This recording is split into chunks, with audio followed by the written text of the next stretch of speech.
তাহলে বাবুরা আজকে আমরা কেমিস্ট্রি ক্লাস 12 এর ক্লাস শুরু করছি, solid state of matter part 1। আচ্ছা চলো আমরা দেখে নিই সলিড স্টেট বলতে আমরা কি বুঝি, পদার্থের কঠিন অবস্থা বলতে আমরা কি বুঝবো সেই ব্যাপারটা একটু দেখি। একটা কথা তোমরা মনে রাখবে, সলিড স্টেটে যে অণুগুলো, সলিড স্টেটের অণুগুলো কেমন অবস্থায় থাকে বাবু? এটা খুব কাছাকাছি অবস্থান করে, হ্যাঁ কি না? জানি তো নাকি আমরা সলিড স্টেটের যে অণুগুলো ঠিক দেখবে এবং কাছাকাছি একটা এবং ঘন সন্নিবেশে দেখা যাবে, এরকম খুব কাছাকাছি অবস্থান করবে, ঠিক আছে? এই যে সলিড স্টেটের অণুগুলো এরা সাধারণত কি কি বন্ধন গঠন করে, কি কি বন্ধন গঠন করতে পারে? Mainly ionic bond, covalent bond,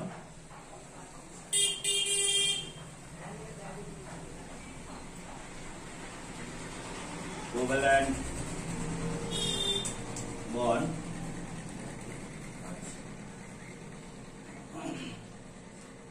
এরপর হাইড্রোজেন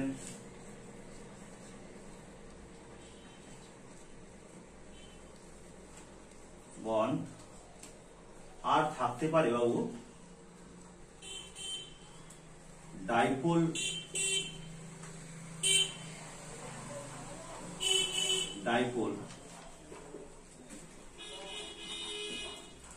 আকর্ষণ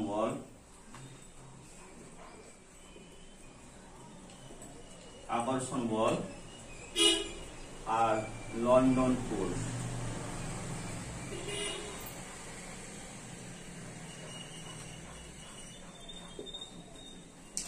এতগুলো টাইপের আমাদের বন্ড কাজ করবে সলিডের যে সলিড পদার্থগুলো রয়েছে আমাদের, বুঝতে পারলে কি বললাম? সলিডের মধ্যে তাহলে কতগুলো থাকবে? Ionic bond, covalent bond, hydrogen bond, dipole আকর্ষণ বল আর লন্ডন ফোর্স, ঠিক আছে?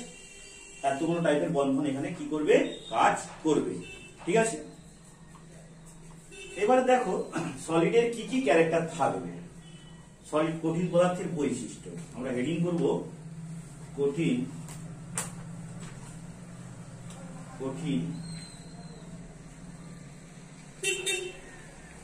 পদার্থের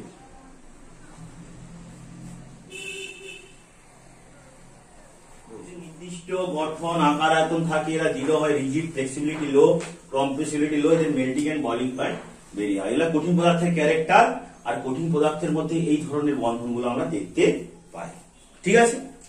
এরপরে নেক্সট টপিক, কঠিন পদার্থকে আমরা দুটো পার্টে আমরা বাবু ভাগ করে নেব। তুমি বুঝতে পেরেছো?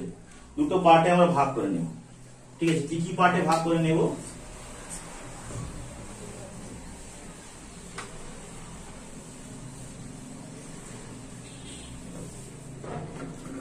কি কি পার্টে আমরা ভাগ করে নেব সেটা একটু দেখি। কঠিন পদার্থকে মেনলি দুটো পার্টে ভাগ করা হয়।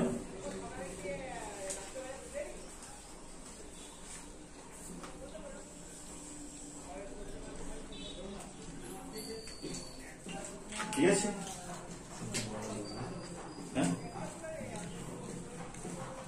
দেখো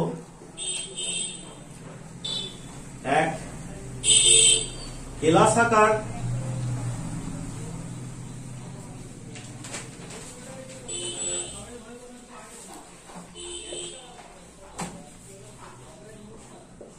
কঠিন পদার্থ, ঠিক আছে? কেলাসাকার কঠিন পদার্থ, বা আমরা বলতে পারবো নিয়তাকার কঠিন পদার্থ যাকে বলবো, ঠিক আছে? বা ক্রিস্টালাইন সলিড,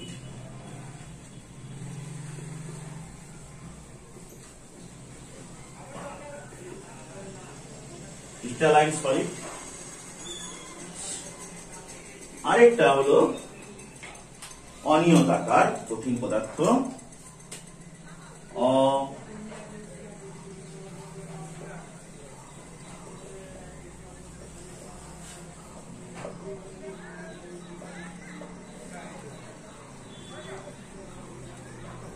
অনিয়তাকার কঠিন পদার্থ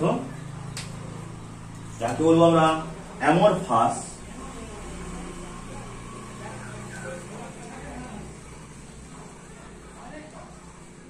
অ্যামরফাস সলিড।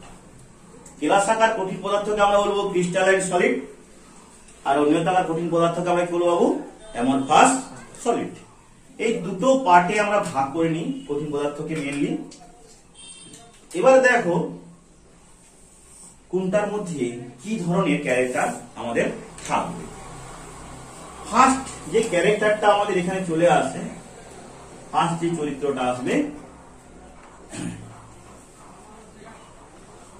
এর ক্ষেত্রে কেলাসাকার এদের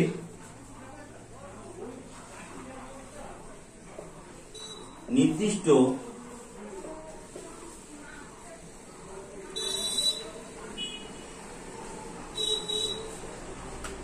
জ্যামিতিক আকার থাকে, এদের নির্দিষ্ট জ্যামিতিক আকার থাকবে।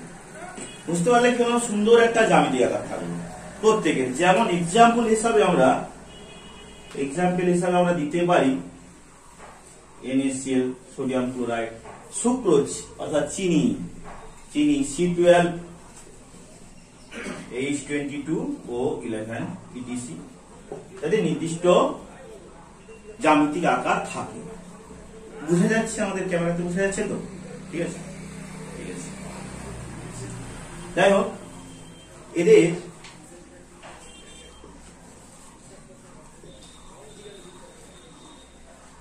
নির্দিষ্ট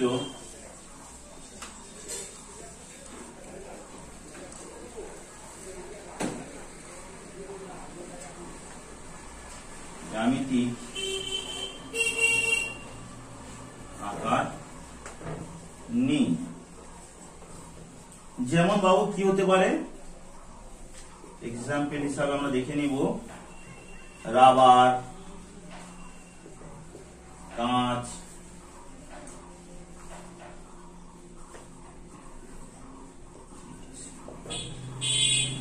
ঠিক আছে।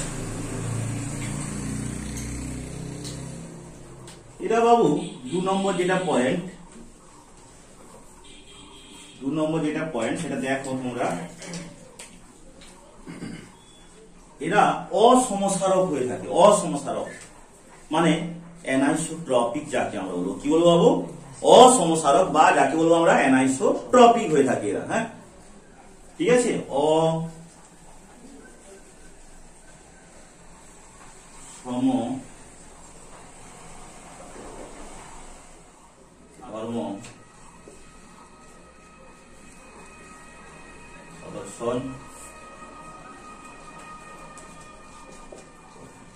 অসমসারক বা অ্যানাইসোট্রপিক ধর্ম প্রদর্শন করে। কারা গো বাবু? কেলাসাকার কঠিন পদার্থ। আর এর 2 নম্বর পয়েন্ট, সমসারক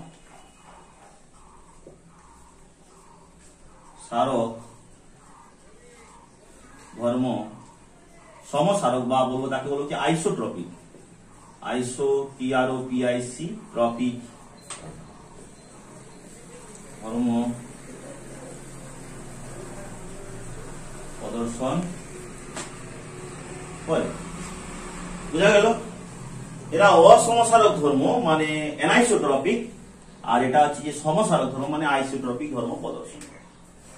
এখন অ্যানাইসোট্রপিক আর আইসোট্রপিক জিনিসটা কি সেটা আমরা দেখে নিই। এটা মনে রাখার একটা ট্রিক্সের মাধ্যমে একটু মনে রাখার চেষ্টা করব। অ্যানাইসোট্রপিকের ক্ষেত্রে মনে রাখতে পারি ডিডি। বলবে স্যার ডিডিটা কি? আমরা বলবো ডিডি মানে দূরদর্শন বলতে পারি, আবার ডিডি মানে বলতে পারি ডিডি বাংলা। আর এর ক্ষেত্রে মনে রাখবো, আইসোট্রপিকের ক্ষেত্রে মনে রাখবে কি? এসডি। কি মনে রাখবো? এসডি মানে মনে রাখবো সঞ্জয় দত্ত, সানি দেওয়াল, তাই না? এইভাবে মনে রাখতে পারি। যাই হোক, এখন দেখো সানি দেওয়াল মানে দেওয়াল আর কি। যাই হোক, এখন ডি, দুটো ডি এর মানে কি বাবু? ডি মানে different property,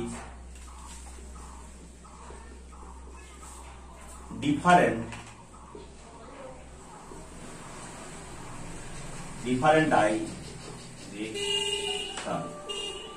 different properties, different direction,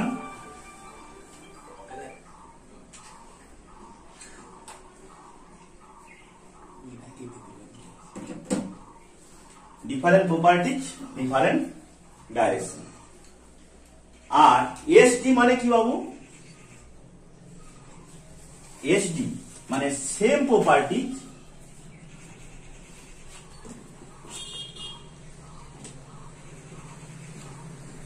different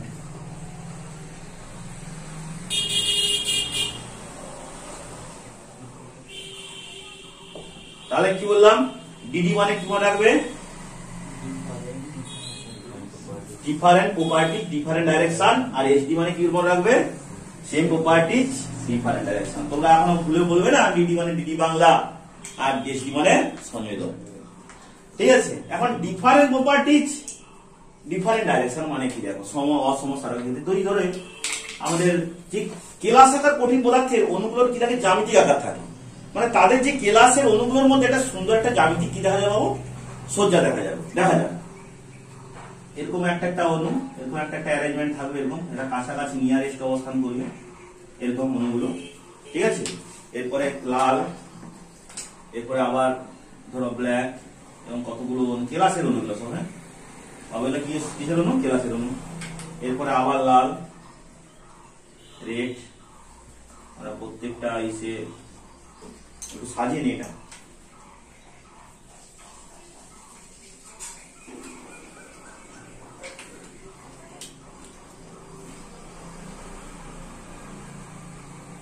তাই না? এখন যদি আমরা দেখি বাবু, আমরা যদি দেখো এই বরাবর যাই, আমরা এই বরাবর গেলে দেখো মৌলের অ্যারেঞ্জমেন্টটা দেখো। ধরো আমরা এটা বললাম এ আর বি ডাইরেকশনে গেলাম, আর ধরো এই বরাবর যাচ্ছি, আমরা যাচ্ছি কি সি আর ডি ডাইরেকশনে।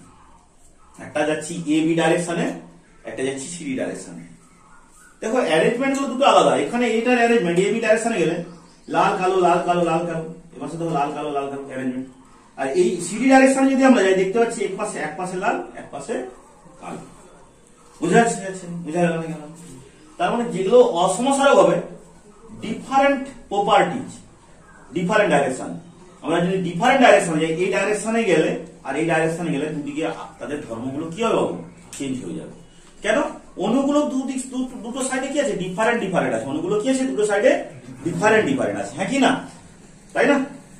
মানে কেলাস গঠনকারী যে পদার্থগুলো, সেগুলো হচ্ছে মানে অণুগুলো, সেগুলো ডিফারেন্ট আছে, অ্যারেঞ্জমেন্টটা তাদের ডিফারেন্ট হচ্ছে। এদেরকে বলবো অ্যানাইসোট্রপিক বা অসমসারক। আর সমসারকের ক্ষেত্রে কি হয় বাবু? এদের যে অ্যারেঞ্জমেন্টটা বিভিন্ন রকম হতে পারে, বিচ্ছিন্ন ধরনের অ্যারেঞ্জমেন্ট হবে। কোনো অ্যারেঞ্জমেন্টে ঠিক থাকবে না, হ্যাঁ কোনো অ্যারেঞ্জমেন্টে ঠিক থাকবে না।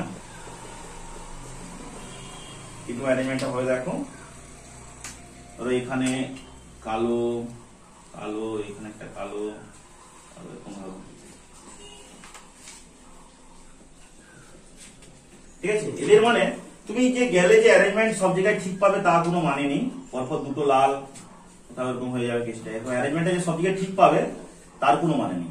এদের অ্যারেঞ্জমেন্টটা ওদিকে দেখো, দুটো অ্যারেঞ্জমেন্ট, এদিকে যেদিকেই যাচ্ছ সব দিকেই কি হচ্ছে? অ্যারেঞ্জমেন্টটা মানে কি হচ্ছে? অ্যারেঞ্জমেন্টের কোনো ঠিক যে একটা নির্দিষ্টতা নেই বাবু, তাই না? এদের একটা তাহলে মানে এদের নির্দিষ্ট জ্যামিতিক আকার থাকবে, তাই না? অ্যারেঞ্জমেন্টটা কি হবে বাবু? একটা নির্দিষ্ট অ্যারেঞ্জমেন্ট থাকবে কেলাস গঠনকারী অণুগুলো। আর এদের যে ইররেগুলার অ্যারেঞ্জমেন্ট যাকে বলবো আমরা, এটা কি? এটা বলবো কি আমরা? Irregular arrangement. আর এটাকে বলবো আমরা রেগুলার অ্যারেঞ্জমেন্ট। কি বললাম বুঝতে পারলে? এটা বলবো রেগুলার অ্যারেঞ্জমেন্ট, রেগুলার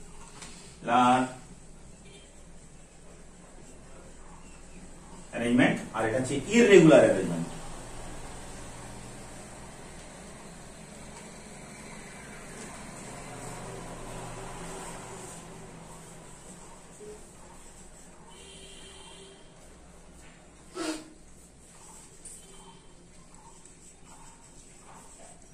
ঠিক আছে, তাহলে এই হলো আমাদের কেলাস আকার কঠিন পদার্থ এবং অনিয়তাকার কঠিন পদার্থের ধর্ম। দুটো হয় পার্থক্য দেখে নিলাম। এদের নির্দিষ্ট জ্যামিতিক আকার থাকবে, এদের থাকবে না। এরা হচ্ছে অ্যানাইসোট্রপিক হবে, রেগুলার অ্যারেঞ্জমেন্ট থাকবে, এদের থাকবে কি? Irregular arrangement. বোঝা গেল? আর একটা থাকে কি? এদের গলনাঙ্ক স্ফুটনাঙ্ক নির্দিষ্ট থাকে, আর এদের নির্দিষ্ট গলনাঙ্ক স্ফুটনাঙ্ক থাকে না। এরা হয়ে থাকে বাবু কি অসংনম্য মানে অসংকোচনশীল, এরা হয় সংনম্য বাবু সংকোচনশীল। এই ধরনের আমরা ক্লাসে দুটো পার্ট দেখে দিলাম, কেলাসাকার কঠিন পদার্থ। তোমাদের যে টোটাল যে কেমিস্ট্রিটা রয়েছে, সলিড কেমিস্ট্রিটা রয়েছে ক্লাস 12-এ, আমরা টোটাল কেলাসাকার কঠিন পদার্থ বা নিয়াতাকার কঠিন পদার্থ, যাদের সুন্দর জ্যামিতিক আকার থাকবে, সেই সমস্ত কেলাসাকার কঠিন পদার্থকে নিয়ে আমরা টোটাল চ্যাপ্টারটা আলোচনা করব। ওকে, আশা করি বুঝতে পেরেছি যতটা টপিক। ঠিক আছে, এবার আমরা এই কেলাসাকার কঠিন পদার্থকে সেনাসি বোঝা যাচ্ছে। ঠিক আছে,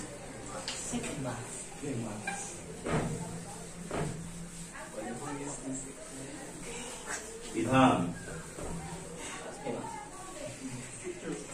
এরপরে দেখা যাক এই কেলাসাকার কঠিন পদার্থকে আমরা বাবু, তোমরা বই পেজ নম্বর চলে এসো, 5 পেজে চলে এসো। বিভিন্ন ক্লাসের কেলাসাকার কঠিন পদার্থের সংক্ষিপ্ত সার দেওয়া রয়েছে, 5 পেজে দেখো, তোমরা দেখতে হবে, আছে তো?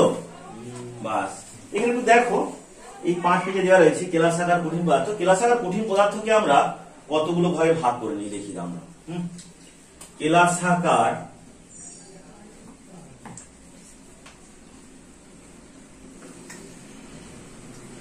কেলাসাকার কঠিন পদার্থকে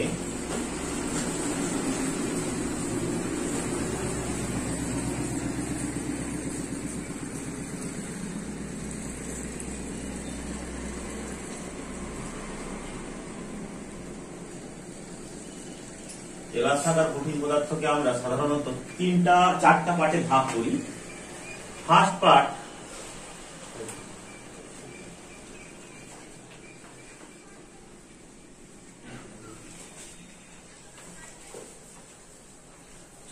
ভাগ করি।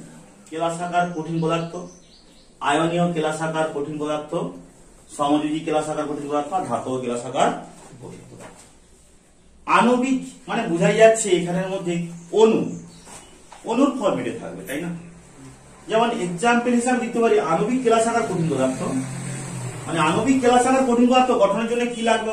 অণু দিয়ে গঠিত হবে, মানে গঠনকারী কণা কি হচ্ছে বাবু? অণু হচ্ছে। ঠিক আছে, আচ্ছা, যেমন বলতে পারি CO2, H2O, ঠিক আছে, H2O কঠিন অবস্থা, এগুলো এদের কঠিন অবস্থা। CO2, H2 এগুলো কঠিন অবস্থা। CO2 কঠিন অবস্থাটাকে ড্রাই আইস বলবো, যাই হোক, এর কঠিন অবস্থাকে বরফ বলবো নাকি। আচ্ছা, যেমন H2 হতে পারে, যেমন হতে পারে Cl2 হতে পারে, etc। এগুলাকে বলবো বাবু আণবিক কেলাসাকার কঠিন পদার্থ। যেমন হতে পারে NH3 হতে পারে, ঠিক আছে, বোঝা গেল? লিখেছি। আর আণবিক কেলাসাকার কি হলো বাবু? কঠিন পদার্থ। এরপরে আসবো আয়নীয় কেলাসাকার কঠিন পদার্থ। আয়নীয় মানে যাদের মধ্যে কি থাকবে বাবু? আয়নিক বন্ড থাকবে। যার মধ্যে কি থাকবে? আয়নিক বন্ড থাকবে। দেখা যাক, এক্সাম্পল হিসাবে দিয়ে দেবো আমরা, যেমন NaCl, KCl, etc। ঠিক আছে, সমযোজী কেলাসাকার কঠিন পদার্থ, সমযোজী কেলাসাকার কঠিন পদার্থ যাদের মধ্যে সমযোজী বন্ধন থাকবে। বুঝা গেল? সমযোজী বন্ধন যেমন এক্সাম্পল হিসাবে থাকতে পারে কি কি? গ্রাফাইট, ইট, হীরক, ঠিক আছে, এইগুলো হতে পারে গ্রাফাইট, হীরক, হ্যাঁ, etc। আমাদের গ্রাফাইটের মধ্যে আমরা দেখতে পাই তাদের সেই বেঞ্জিনের যে আকারে দেখিয়েছিলাম না, একটা সুন্দর একটা গ্রাফাইটের একটা আকার, সুন্দর একটা সজ্জা থাকে, কার্বন কার্বনের মধ্যে শৃঙ্খল থাকে, তাই না? কার্বন কার্বনের মধ্যে একটা সুন্দর একটা শৃঙ্খল থাকে গ্রাফাইটের মধ্যে, তোমার দেখানো হয়েছিল। এরপরে এক্সাম্পল হিসাবে দেখে নাও ধাতব কেলাসাকার কঠিন পদার্থ। ধাতব যেমন আয়রন, ঠিক আছে, Fe, কপার, এগুলোকে বলবো, এগুলো তাহলে আণবিক কেলাসাকার কঠিন পদার্থ, আয়নীয়, সমযোজী আর ধাতব কেলাসাকার কঠিন পদার্থ। ঠিক আছে, তাহলে আণবিক বলতে যেগুলো সাধারণত কি দিয়ে তৈরি হবে বাবু? অণু দিয়ে তৈরি হবে। আয়নীয় বলতে যেগুলো সাধারণত কি হবে? ক্যাটায়ন এবং ক্যানায়ন দ্বারা তৈরি হবে। সমযোজী বলতে যাদের মধ্যে সমযোজী বন্ধন থাকবে, যেমন গ্রাফাইটের মধ্যে কার্বন কার্বন সমযোজী বন্ধন থাকবে, হীরকের মধ্যে, এগুলো তো কার্বনের রূপভেদ, আচ্ছা, ধাতব কেলাসাকার পদার্থ কি হবে বাবু? এপি, কপার, এগুলো থাকবে কি বাবু? এপি বা কপারের অণু থাকবে। ঠিক আছে, যাই হোক, এখন দেখো এই আণবিক কেলাসাকার কঠিন পদার্থকে বাবু আবার তিনটা পার্টে ভাগ করা হয়। তিনটা পার্টে আমরা ভাগ করতে পারি। এক নম্বর অধ্রুবীয়,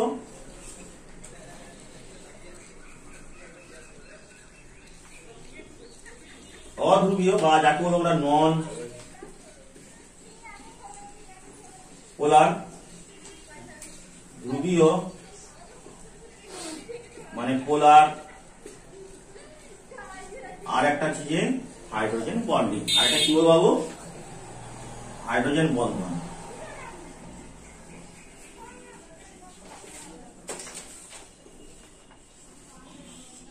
যাদের মধ্যে থাকবে কি বাবু? হাইড্রোজেন বন্ধন গঠন করবে। যারা কি করবে? হাইড্রোজেন বন্ধন গঠনের মাধ্যমে কেলাস গঠন করবে। ঠিক আছে, যেসব অণুগুলো অধ্রুবীয় বা নন পোলার আণবিক কেলাস দেখা যাক। অধ্রুবীয় বা নন পোলার আণবিক কেলাস যেমন দেখো বাবু CO2, দেখো একটা নন পোলার কেলাস হয়ে যাবে। নন পোলার যৌগ কেন বলতো? কার্বন ডবল বন্ড এখানে কি করবে? এই অক্সিজেন পরমাণুগুলো পরস্পরকে একে অপরকে কি করবে? এটা তো পজিটিভ সেন্টার, এটা নেগেটিভ, এটা নেগেটিভ সেন্টার। তাহলে এই যে আমাদের কি করবে? এই অক্সিজেন পরমাণুগুলো এদিকে এই অক্সিজেন পরমাণু ইলেকট্রনকে টানবে, আর এদিকে অক্সিজেন পরমাণু ইলেকট্রনকে টানবে। তাহলে দুটো ডাইরেকশন থাকবে, তাই না? তাহলে এরা একে অপরকে চার্জকে কি করবে? প্রশমিত করবে। বোঝা গেল না? গেল। এই জন্য আমাদের CO2 নন পোলার অধ্রুবীয় আণবিক কেলাস গঠন করবে। যেমন H2, যেমন কি বাবু? H2 কি ধরনের কেলাস গঠন করবে? অধ্রুবীয় কেলাসাকার পদার্থ গঠন করবে। H2 হাইড্রোজেন বন্ডিং, অধ্রুবীয় নন পোলার স্ট্রাকচার, তাই না? তাহলে এদের মধ্যে বাবু কি বল কাজ করবে? এদের মধ্যে ডাইপোল কি করে হবে? ডাইপোল কি করে হলো? পজিটিভ আর নেগেটিভ দুটো পোল আছে, মেরু আছে। লন্ডন ফোর্স কাজ করবে বাবু, লন্ডন ফোর্স, তাই না? মনে আছে? তাৎক্ষণিক ডাইপোল, আহিত ডাইপোল। মানে হঠাৎ করে কি হবে? এর ইলেকট্রন গুলো রাউন্ড খাচ্ছে, হঠাৎ যদি একসময় ইলেকট্রন গুলো কাছাকাছি চলে আসে, তখন কি হবে? এর পজিটিভ মেরুটা ওর ঋণাত্মক মেরুকে কি করবে? আকর্ষণ করবে। লন্ডন ফোর্সে পড়েছিলাম না কিছুক্ষণের জন্য, খুব একটা ক্ষীণ ফোর্স, সবচাইতে তার এনার্জিটা কম হয়, পড়েছিলাম না? হ্যাঁ কি না? তাই না? যাই হোক, এই হচ্ছে ব্যাপার। এবার ধ্রুবীয় বা পোলার, যেমন কি NH3, ঠিক আছে? NH3 নাইট্রোজেন H ধ্রুবীয় বা পোলার, ঠিক আছে? এদের মিউ নট ইকুয়াল টু কি হবে? 0। আর এদের ক্ষেত্রে মিউ ইকুয়াল টু কি হয়? ডাইপোল মোমেন্টের মান 0, এখানে 0, এখানে মিউ নট ইকুয়াল টু কি হবে বাবু? বুঝা গেল না? কেন? এতটা আশা করি তোমরা বুঝতে পেরেছো।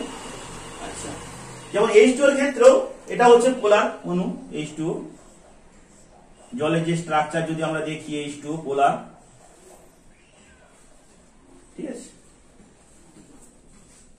মানে এটা একদম মিডিল বরাবর একটা থাকবে, এই বরাবর একটা যাবে, এই বরাবর বর্ণমূল। এগুলোর ক্ষেত্রে নট ইকুয়াল টু কি হবে? মিউ নট ইকুয়াল টু 0, তাই না? এদের ডাইপোল মোমেন্ট শূন্য নয়, তাই জন্য এরা ধ্রুবীয় আণবিক কেলাসাকার কঠিন পদার্থ গঠন করবে। এরা ডাইপোল মোমেন্ট 0, তাই অধ্রুবীয় আণবিক কেলাসাকার কঠিন পদার্থ গঠন করবে। আর হাইড্রোজেন বন্ডিং কারা কোন ঋণাত্মক মৌলগুলা হাইড্রোজেন বন্ডিং গঠন করে বাবু? নাইট্রোজেন, বলো, ভেরি গুড। তার সঙ্গে থাকতে হবে হাইড্রোজেন থাকতে হবে, তাহলে আমরা হাইড্রোজেন বন্ডিং গঠন করা সম্ভব হবে। তাহলে ওয়াটার দেখো বরফ হয়ে গেলে, জল যদি বরফে পরিণত হয়ে যায়, তাহলে ওদের মধ্যে কি হবে? একটা হাইড্রোজেন বন্ডিং গঠন করবে, তাই না? এখানে অক্সিজেনও আছে আর হাইড্রোজেনও আছে, তাহলে হাইড্রোজেন বন্ডিং গঠন করতে পারবে। আমরা জলের হাইড্রোজেন বন্ডিং এর স্ট্রাকচার দেখেছিলাম কেমিক্যাল বন্ডিং এ ক্লাস 11, তাই না? তাহলে এর ক্ষেত্রে হবে কি বাবু? বরফ। এগুলো প্রত্যেকটা কঠিন স্টেট, এগুলো সব কঠিন স্টেট। এদের স্টেট গুলো কি গো? কঠিন অবস্থা। বুঝতে পারলে? আমি এখানে কঠিন অবস্থা বলে লিখিনি ব্যাপারটা। তাহলে কেলাসাকার কঠিন পদার্থ কয় ভাগ করে যায়? আণবিক, আয়নিক, সমযোজী, ধাতব। তিনটা পার্টে পরীক্ষায় কোশ্চেন আসে উদাহরণ তুলে দিলে কোনটা কোন ক্লাস গঠন করে সেটা তোমাকে বলতে হবে, এরকম ধরনের কোশ্চিন আছে। দেখো আণবিক ক্লাস গঠন করবে কারা, যাদের মধ্যে থাকবে কি, আচ্ছা কোন ক্ষেত্রে কি ফোর্সটা কাজ করে, তাহলে এখানের ক্ষেত্রে কি ফোর্স কাজ করবে, লন্ডন। এদের ক্ষেত্রে কি কাজ করবে বাবু, ডাইপোল। ডাইপোল দেখো দুটো মেরু থাকবে না, নন পোলার অনু তো নাকি, পজিটিভ আর নেগেটিভ মেরু থাকবে, ডাইপোল ডাইপোল ডাইপোল ডাইপোল। আর এদের ক্ষেত্রে কি করবে, কি ফোর্স কাজ করবে, হাইড্রোজেন বন্ড। আশা করি তোমরা বুঝতে পারলে। তাহলে কেলাস শাখার কঠিন পদার্থকে আণবিক, আয়নিক, সমযোজী, ধাতব ক্লাসে ভাগ করা হয়। আর আণবিক ক্লাসকে অধ্রুবীয়, ধ্রুবীয় আর হাইড্রোজেন এই তিনটা টাইপে ভাগ করা হয়। আণবিক ক্লাস যেগুলা অণু দিয়ে গঠিত হবে সাধারণত, তাই অধ্রুবীয় ক্লাস যারা যে মিউ ইকুয়াল টু 0, আর এদের ক্ষেত্রে মিউ নট ইকুয়াল টু 0 হবে বাবু। আর এরা হাইড্রোজেন গঠনের মাধ্যমে আমরা কি করতে পারবো, এই ক্লাসের শ্রেণীবিভাগটা আমরা দেখে নিলাম। ওকে, এটা কোশ্চিন তোমরা পরিচ্ছেদ 1.1 এবং 1.2 এ 4-এর কোশ্চিনটা দেখো। কোশ্চিনটা সবাই লক্ষ্য করো কি আছে 4-এর কোশ্চিনটা। আর পুরনো বইয়ে 7-এর কোশ্চিন, ওল্ড বইয়ে 7-এর কোশ্চিন, নিউ বইয়ে 4-এর কোশ্চিন। ওকে, সবাই বুঝা যাচ্ছে পড়াটা? আরে কি বলো, হ্যাঁ নাকি বুঝা যাচ্ছে, বুঝা যাচ্ছে তো? চলো আচ্ছা, এখন দেখো তাহলে আমরা কি দেখবো বাবু, ওই কোশ্চেনটা 4-এর কোশ্চেনটা কি আছে, জোরে পড়ো একজন, কেউ কে পড়বে, জোরে কে পড়বে, আজ পড়ো। 4-এর দাগের কোশ্চেন, একটু পরিচিত 4-এর কোশ্চেন দেখো, জোরে পড়ো, কি বলেছি। কোয়ার্টাজ হলো কেলাসাকার সিলিকা, কিন্তু সিলিকা কাঁচ হলো অনিয়তাকার সিলিকা। কোয়ার্টজ হলো কি বলছে, হলো সিলিকা, কেলাসাকার সিলিকা, কিন্তু সিলিকা কাঁচ হলো অনিয়তাকার সিলিকা কাঁচ, তাই তো? মানে দেখাচ্ছে কোয়ার্টজটাও সিলিকার পদার্থ আর কাঁচটাও সিলিকা জাতীয় পদার্থ, তাই না? কোয়ার্টজকে আমরা যদি গলাই তাহলে আমরা কাঁচ, তারপরে গলিয়ে ঠান্ডা করলে তাহলে কাঁচ তৈরি করা যাবে, হ্যাঁ কি না? মানে তার হচ্ছে আকরিক যাকে বলবো আর কোয়ার্টজ। এখন বাবু একটা কথা মনে রাখবে, কোয়ার্টজের মধ্যে কোশ্চিন পরিচয়, কোশ্চিন 4 প্রবলেম 4 নম্বর প্রবলেম, ঠিক আছে? SiO4 4-, একে বলবো আমরা কি বলবো বাবু, অর্থ সিলিকেট। একে বলবো কি, অর্থ সিলিকেট, ঠিক আছে? অর্থ সিলিকেট মানে এদের গঠনটা কেমন হবে বাবু, SiO- টেট্রাহেড্রাল স্ট্রাকচার করবে, O-, চতুস্তলকীয় গঠন। এটা একটু ব্যান্ড করে আনলে ভালো হতো, এরকম ভাবে, আর এটাকে একটু হাইট তুলে ভালো হতো। তাহলে ছবিটা একটু ঠিক করে এঁকে দিই,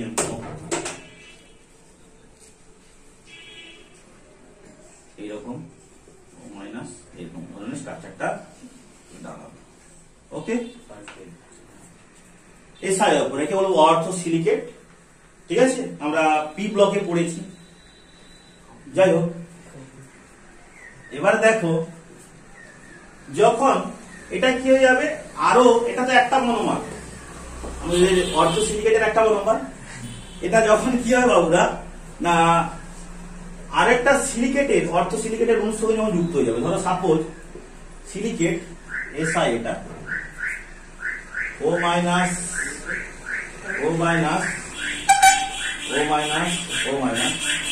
সাপোজ ধরো এই মাইনাসটা হাঁটালাম, এটাকে আরেকটা Si অনুর সঙ্গে যুক্ত করে দিলাম।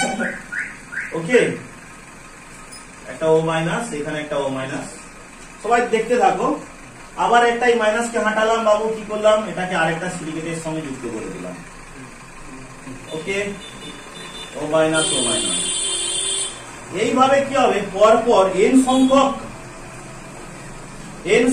অর্থ সিলিকেট অণু যুক্ত হয়ে যে আমাদের পাইরোসিলিকেট সৃষ্টি করবে বা আমাদের কোয়ার্টজ সৃষ্টি করবে। তাহলে কোয়ার্টজের মধ্যে এই যে এসআই ওপরও এরকম একটা সুন্দর একটা কি দেখতে পাবো আমরা, সজ্জা দেখতে পাবো, বিন্যাস দেখতে পাবো। বুঝা গেল? যখন আমরা কোয়ার্টজকে কি করবো, গলিয়ে গলাবো, গলানোর পরে তাকে আমরা কি করবো, কাঁচে পরিণত করার জন্য তাকে শীতল করবো। শীতল যখন করবো, ঠান্ডা যখন করবো, তখন কি হবে, এই যে অর্থোসিলিকেটের যে মনোমার গুলো, এগুলো এই যে সুন্দর যে একটা অ্যারেঞ্জমেন্ট গঠন করার জন্য যে প্রয়োজনীয় সময়, সেটা পাবে না। বুঝা গেল না কেন? বুঝতে পারলে কি বললাম, সুন্দর যে অ্যারেঞ্জমেন্ট গঠন করার জন্য কি একটা মানে সময়, প্রয়োজনীয় যে সময়টা, সেটা পাবে না। তাই জন্য সেটার ইররেগুলার অ্যারেঞ্জমেন্ট সৃষ্টি হবে। এটা রেগুলার অ্যারেঞ্জমেন্ট আছে, আর সেটার ক্ষেত্রে কি হবে, ইররেগুলার অ্যারেঞ্জমেন্ট সৃষ্টি হবে। আর ইররেগুলার হওয়া মানে কাঁচটা কি হয়ে যাবে বাবু, অনিয়তাকার। আর এটা রেগুলার মানে কি হবে বাবু, বা কেলাসা। আশা করি বুঝতে পারছি যাদের কোশ্চিনটা। এই হলো ব্যাপার। ঠিক আছে, আজকে তাহলে সলিডের এইটুকু অংশই। আর তোমাদের সহযোগিতার জন্য সবাইকে অভিনন্দন। হ্যাঁ, আর ক্লাস 12 ভালো করে তোমার ছোট্ট ছোট্ট পদক্ষেপ ফেলো। আর সমস্ত যারা অনলাইনে যারা আমাকে দেখছো, তারা যদি ভালো লাগে ভিডিওটা সাবস্ক্রাইব করে দেবে চ্যানেলটা, আর একটা লাইক দিয়ে দিবে। ধন্যবাদ, ভালো থাকবে।